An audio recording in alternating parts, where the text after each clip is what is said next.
সকালে ঘুম থেকে উঠে ব্রাশ করে খাওয়া দাওয়া করে তারপর ব্যবসা প্রতিষ্ঠানের উদ্দেশ্যে রওনা করতেছিলাম। তাই দেখি কিছু কুকুর ঝগড়া লেগে গেছে, তো এক কাকা কুকুরের ঝগড়া ছোটানোর জন্য গেছে। রাস্তা দিয়ে হাঁটতে হাঁটতে যাইতেছিলাম আর ভিডিও করতেছিলাম। ভাবলাম যে আমার বাসা থেকে ব্যবসা প্রতিষ্ঠান যত দূর এটা আপনাদের কাছে শেয়ার করি। আর দেখেন রাস্তা দিয়ে যাইতে যেতে আমার সাথে কী ঘটে। রাস্তা দিয়ে হাঁটতে হাঁটতে যাইতেছিলাম, একটু সামনে দেখবেন কুকুরের ঝগড়া লেগে গেছে। তো কাকা একটু তাড়াহুড়া করে আসবে, আইসা ঝগড়া ছাড়িয়ে দিবে।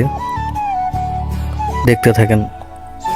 কালকে হঠাৎ করে বৃষ্টি চলে আসছিল, যার কারণে রাস্তায় কাদা আর গাছপালা, গাছের পাতাগুলো অনেক সুন্দর লাগতেছে। কারণ বৃষ্টি হওয়ার কারণে গাছের পাতার মধ্যে যে ধুলাবালু লেগে থাকে ওইগুলা পরিষ্কার হয়ে গেছে। এর জন্য দেখেন গাছপালা কত সুন্দর লাগে।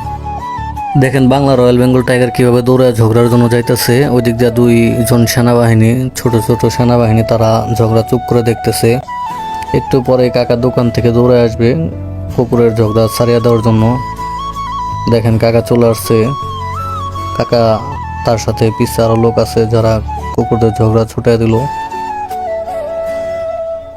তো আমি দেখাইতে পারলাম না কারণ আমার ক্যামেরাটা হাইট ছিল।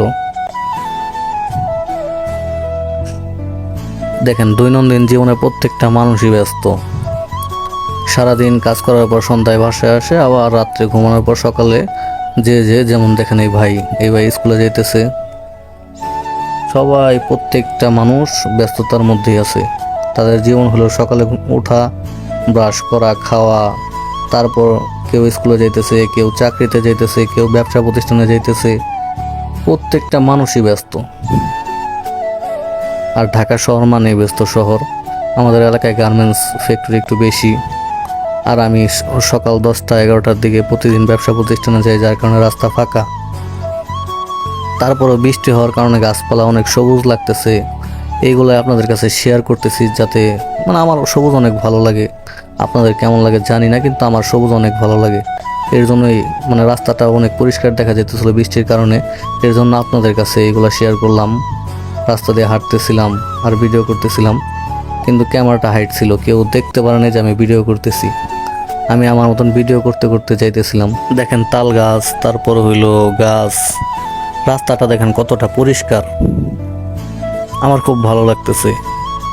হয়তো আমাদের এলাকার ভিতরের রাস্তাগুলো তেমন পাকা না, কাঁচা রাস্তা, কিন্তু তারপরে অনেক ভালো লাগে আমার।